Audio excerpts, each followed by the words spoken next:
Chers amis, je suis Monseigneur Marcel Danfous, évêque du diocèse de Sault-Sainte-Marie.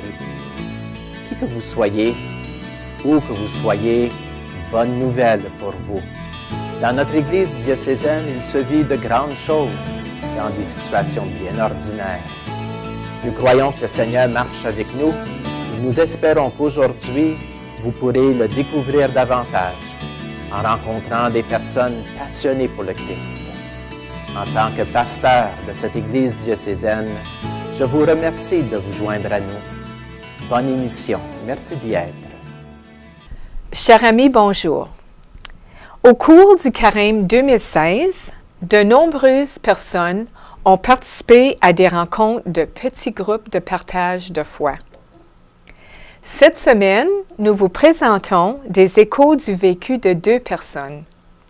Ma première invitée, Lita Labrosse, participe à un groupe de la paroisse Saint-Joseph à Chelmsford. Bonjour Lita. Bonjour Mijou. Après avoir complété les 5 étapes de Debout, ensemble dans le Christ, vous avez utilisé les documents du diocèse sur la miséricorde divine. Oui. Des 6 rencontres du Carême, quel thème ou passage biblique t'a inspiré davantage? Moi, c'était la 3e étape. Et puis, c'était la porte sainte et les œuvres de miséricorde.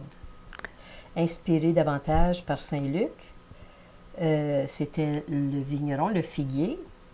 Et puis le verset 8. Le vigneron lui répondit, « Seigneur, laisse-le encore cette année.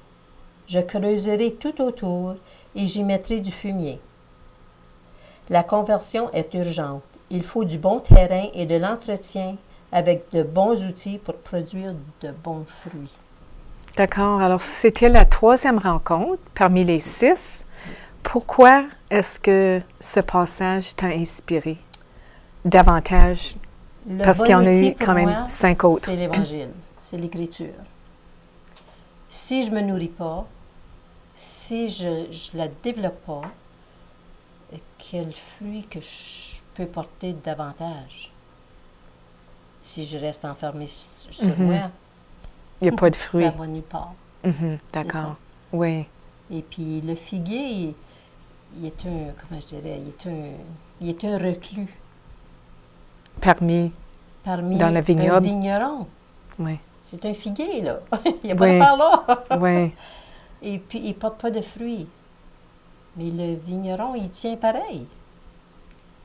Il dit, laisse-le, je vais essayer encore, là. Je vais lui donner une chance. Puis pour moi, c'est ça, Oui. C'est très important. Puis pour moi, c'est... oui, pour que je porte fruit, il faut que je me nourrisse. Oui. D'accord. OK. Alors, qu'est-ce que tu as aimé dans la bulle du pape? Parce qu'il faut dire que les documents qui ont été élaborés par Émile Guy se penchent sur la thématique de l'année de la miséricorde divine de 2016. Alors, les bulles qui sont présentées à travers chacune des 6 rencontres, ce sont des enseignements, ce sont des messages qui viennent du pape François. Alors, parle-nous de... Oui, qu'est-ce que tu as aimé, surtout dans la bulle du pape? Que j'ai aimé dans la bulle, c'était comme marcher dans les pas de notre pape qui marche dans les pas de notre Seigneur. C'était un éclaircissement, c'était comme marcher main dans la main. Puis, cette année surtout, c'était à propos de la porte sainte. Ça, c'était quelque chose de totalement nouveau. J'avais jamais entendu parler que ça existait. C'était très fort. Puis là, je venais à bout de comprendre que, oui, il y a actuellement des vraies portes, mais qui symbolisent la miséricorde, qui est vraiment le pardon. Le figuier, c'est comme, il est pardonné de ne pas avoir produit de fruits, là. Il va être laissé une autre chance d'en produire. Puis pour moi, c'est formidable, comme la porte du cœur du Seigneur est ouverte au pardon. Il s'agit que nous, on traverse le seuil de la porte. OK. Puis, il n'est jamais trop tard. Comme Exactement. le figuier. Oui. Oui. À la dernière seconde. Oui. Oui. Alors, qu'est-ce que tu as compris au niveau de la porte sainte? À part le symbolisme, puis c'est à nous de franchir le seuil. J'ai compris que c'était aussi... faut en faire part. Faut faire l'effort. Jésus est derrière. Il s'agit juste de l'ouvrir. Il est là. Oui. Et puis, aller à sa rencontre, ça nous rend léger. On sent le cœur net, en d'autres mots. Et puis, on dirait que ça nous donne des grâces qui nous aident à continuer. Peut-être un peu plus longtemps sur le meilleur pied. Oui, parce que ça demande premièrement une réponse à cette invitation-là de franchir le seuil. Alors, c'est quoi notre réponse? Est-ce qu'on va garder ça au niveau de notre tête ou est-ce qu'on va laisser descendre, puis ensuite par nos actions, puis nos décisions?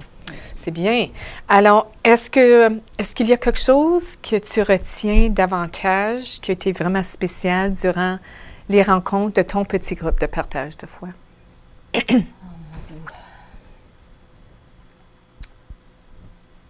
Est-ce que ça a changé ta vie? OK. Oh, oui. Définitivement. Oui. Définitivement.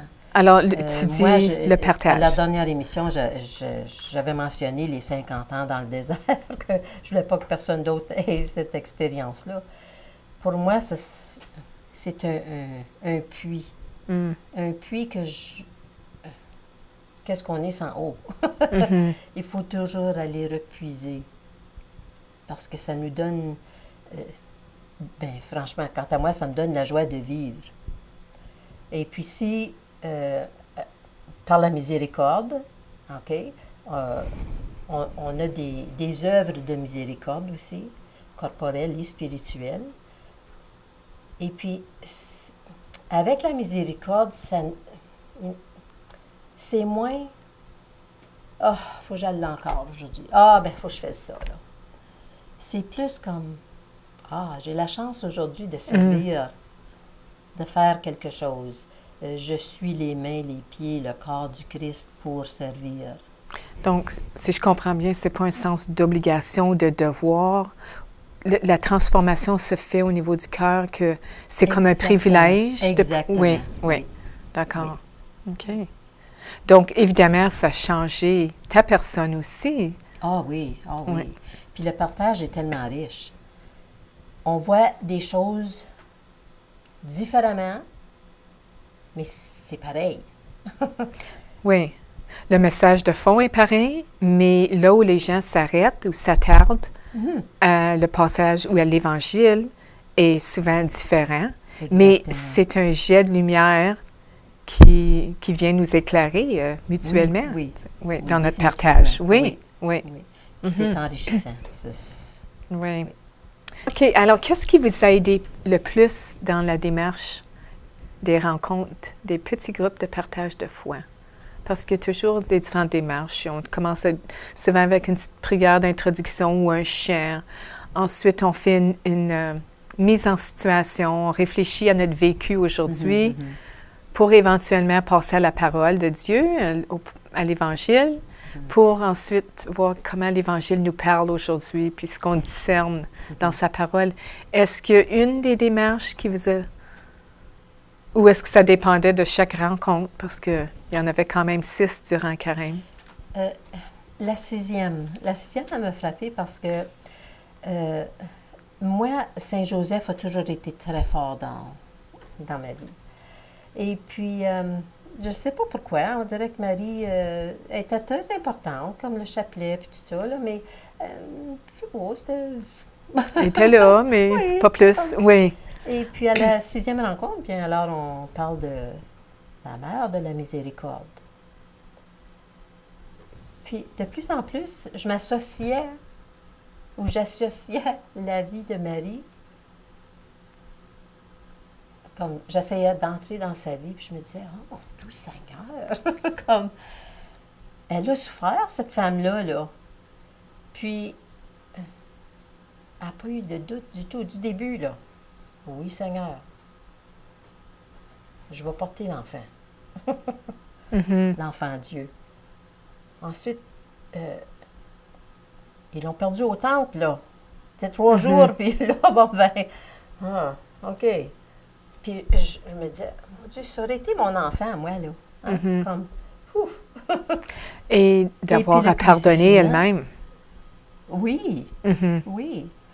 Parce que, comme, de voir même que son fils, fallait qu'il traverse tout ça, là, ces souffrances-là, puis tout ça, comme, sans avoir de doute que Dieu était là, comme, La confiance qui s'est demandée, oui. Et le pardon, la miséricorde envers ceux. Oui, oui. Puis, en plus, sans elle, on n'aurait pas eu notre Dieu de miséricorde, là. Elle était la première à dire oui, puis... Oui. Et c'est elle qui nous a l'a offert à travers de... Oui. Donc, là, tu parles de la 6e rencontre, mais dans les démarches de vos rencontres, est-ce qu'il y a une des parties des démarches qui... C'est-tu, comme tantôt, tu as parlé du partage, d'écouter les autres, que ce soit un mot, une image qu'ils ont retenu dans l'Évangile, ou ce qu'ils discernent dans le partage après. C'est-tu surtout cette partie-là qui t'inspire quand tu rencontres ton groupe? Oui, c'est le partage des autres aussi? Ah, définitivement. Oui, définitivement. Parce que, comme je disais tantôt, moi, je vois une chose d'une telle façon. Oui. L'autre le voit d'une telle façon. C'est semblable, mais c'est... Oui. Et puis là, ça l'ouvre. Ou des fois, on ne le voit pas de telle façon. Puis si c'est nous qui nous dit... Ah, ben moi, j'ai toujours regardé ça comme tel. Puis là, c'est un partage et puis c'est enrichissant. Oui. C'est vraiment enrichissant. Oui. OK, oui. Donc surtout le partage. Hein? Oui. Avez-vous des suggestions ou un message pour les personnes qui continuent à se rencontrer au cours de l'automne cette année? Définitivement. J'invite tout le monde à venir. C'est une richesse. On ne tord pas de bras, c'est libre. Malgré qu'au début, moi, c'était pas de la façon que je me sentais. Parce qu'il me semblait là, que c'était... oui, il regarde pour quelqu'un, Ben oui, ben finalement, j'ai réalisé, bien oui, voyons là. Oui. On est fait pour servir. Jésus servait. Et parlant de ça, c'est une des démarches des rencontres, c'est qu'après avoir partagé justement sur la parole, on est appelé à s'engager. Oui. C'est qu'on ne veut pas que la parole reste là. Exactement. Et on s'éclaire mutuellement, mais qu'est-ce qu'on fait? Qu'est-ce que ça me demande quoi? Là, oui, le fruit et tout. Oui. Alors, puis on devient redevable au groupe. Parce que la prochaine rencontre, on fait toujours un retour sur la semaine précédente, puis, OK, ça m'a appelé à quoi? Oui. Alors, cette question d'agir. On peut avoir des idées.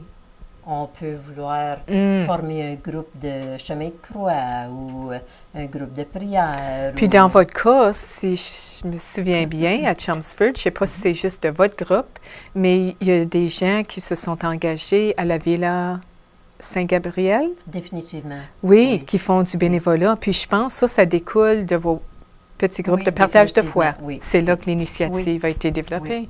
Oui. Alors, pour les personnes qui ne connaissent pas les petits groupes de partage de foi, qui ont des réticences comme tu as eu à ta première rencontre, tu sais, est-ce que je me fais enfiloper dans une rencontre, puis, tu sais, qu'est-ce que ça va me donner? Peux-tu expliquer ce que ça donne, justement, de participer, à part de ce que si tu peux résumer un peu ce que tu viens de nous dire? Moi, j'ai pour mon dire, venez. On ne tord pas les bras. Vous êtes libre. C'est un libre choix. Moi, ça m'a enrichi. Je veux y retourner. on va boire au puits. Que ce soit l'évangile du dimanche, que ce soit la bulle du pape, c'est tout commun. Et puis, si c'est pas pour une personne, c'est correct. Oui.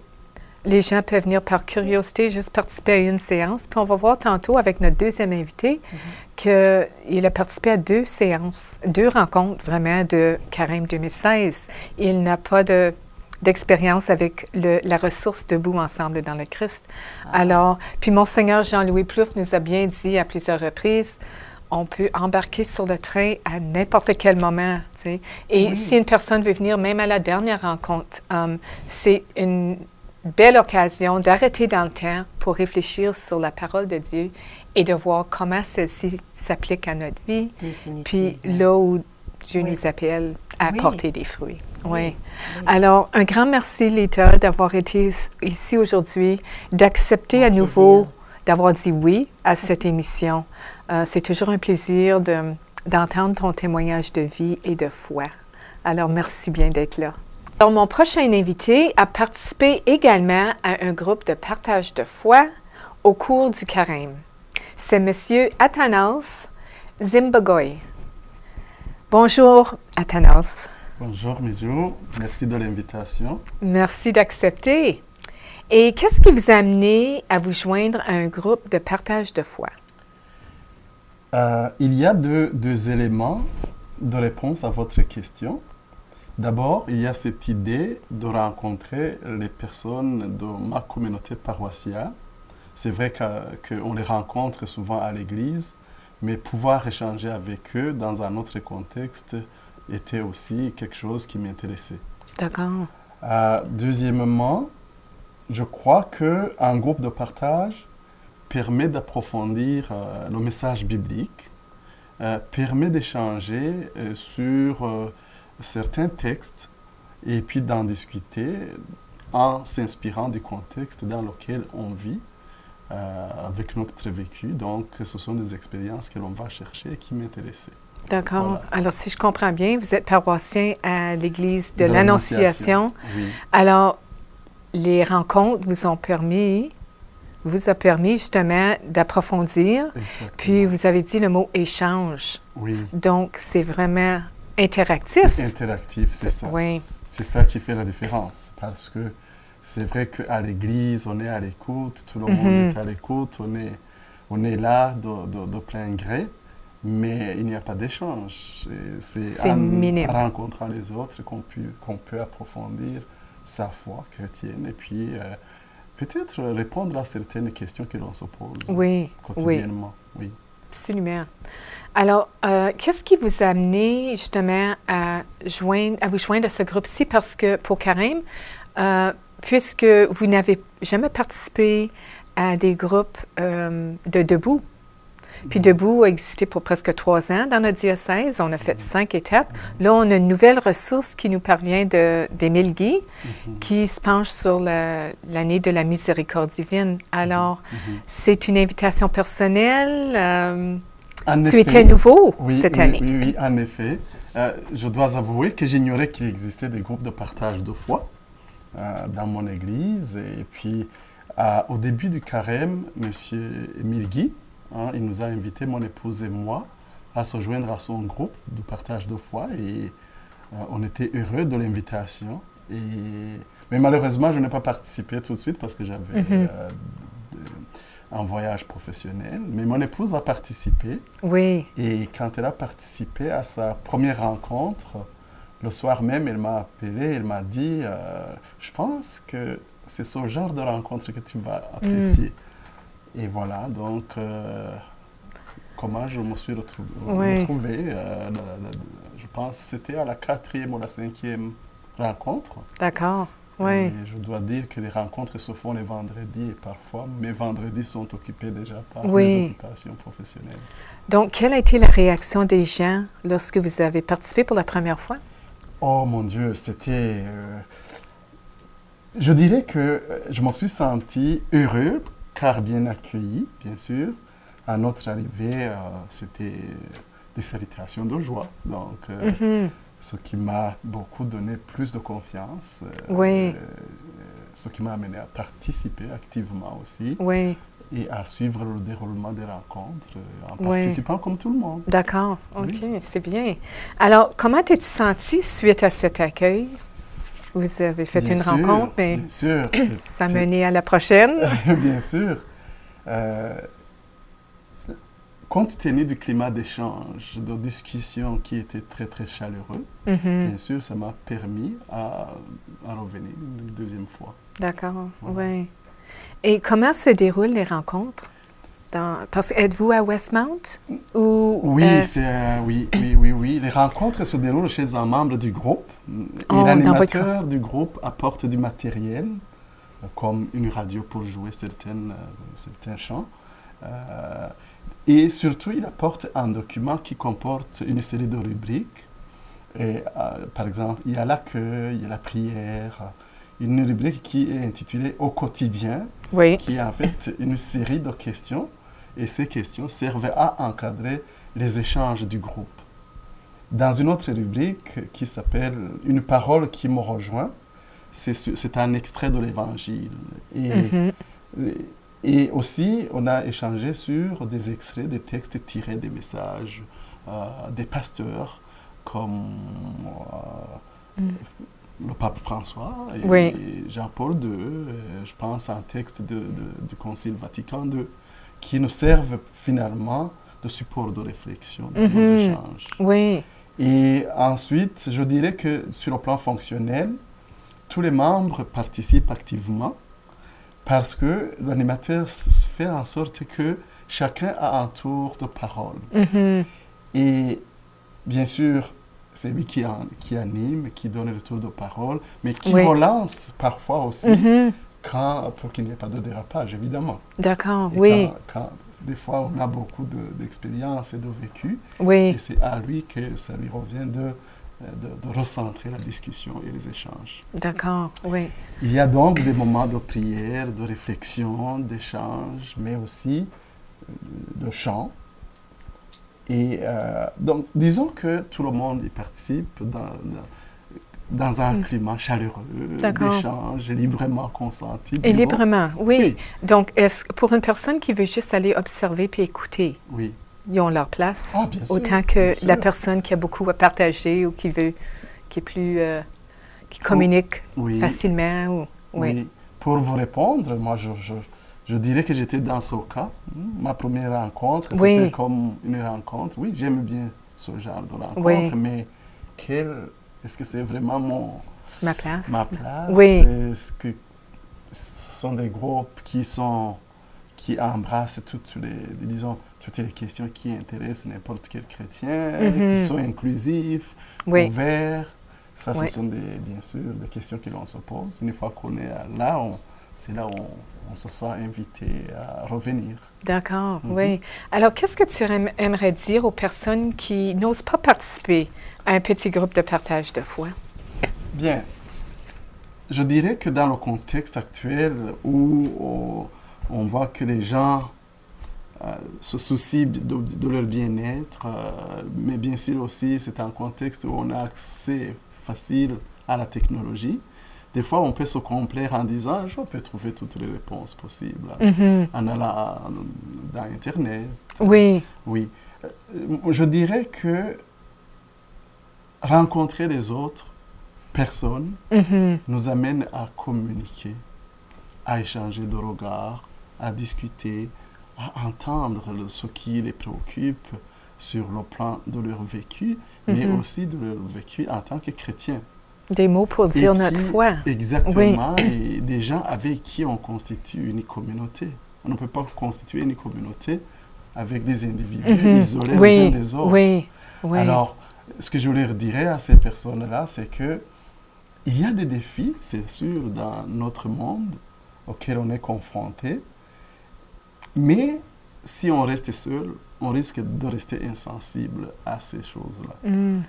En échangeant avec les autres, l'intérêt, c'est que, d'abord, on participe à des actions de la communauté. Donc, c'est vraiment une œuvre collective. Oui. On partage. Et donc, les membres convergent vers une même vision de la foi chrétienne. Converge vers... Oui. Je ne peux pas converger en restant chez moi. Seul. Oui. Alors, j'encourage les gens qui vivent une solitude ou ceux qui souhaitent voir comment des frères et des sœurs chrétiens transforment leur foi de chrétiens en actes, en faisant des actions qui sont en fait des défis de la vie quotidienne. Oui. Donc, c'est très intéressant. Moi, j'ai été impressionné dans mon groupe.